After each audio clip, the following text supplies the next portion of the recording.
Le déni des parents peut briser un enfant. Il y a un profil dont on parle très peu et pourtant il est terriblement destructeur, le déni des parents. Nous avons accompagné une jeune fille dans le cadre de notre formation et très vite une chose est apparue clairement, un déni total des difficultés de leur enfant. Pas un manque d'intelligence, mais aucune autonomie, aucune méthode, aucune capacité à travailler seul. Des lacunes profondes, une incapacité à encaisser l'exigence. Et pourtant, les parents étaient convaincus que elle va faire une passe, elle va réussir sa LAS. La réponse est non. Et je dis avec gravité, elle ne réussira jamais ni une passe, ni une LAS. Pas dans cet état. Le déni parental empêche toute progression. La vérité qu'il faut entendre, non, ce n'est pas un échec de ne pas réussir une passe, ce n'est pas un drame de ne pas aller en prépa, ce n'est pas une fin en soi. Il existe des milliers de métiers, des parcours incroyables, des voies où votre enfant sera bien plus heureux, plus épanoui et parfois même mieux rémunéré. Le but n'est pas de réussir une passe à tout prix, le but c'est de ne pas briser un jeune. Ce message est difficile en tant que parent, mais par pitié, regardez votre enfant tel qu'il est, pas tel que vous rêvez qu'il soit. Soyez honnête, ce n'est pas renoncer, c'est protéger. Et quand des professionnels avec 15 ou 20 ans d'expérience vous disent « attention, là il y a un problème », écoutez-les, même si ça fait mal et même si ça vous bouscule.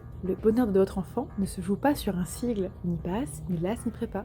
Il se joue sur l'adéquation, le respect de ses capacités, la construction d'un projet réaliste. Avez-vous déjà eu le courage de regarder objectivement les difficultés de votre enfant en tant que parent? Posez vos questions en commentaire, nous répondrons sans jugement, mais sans mensonge. Abonnez-vous à Team Genius, ici on parle de ce que beaucoup n'osent pas dire pour éviter de briser des jeunes au nom d'un rêve mal placé.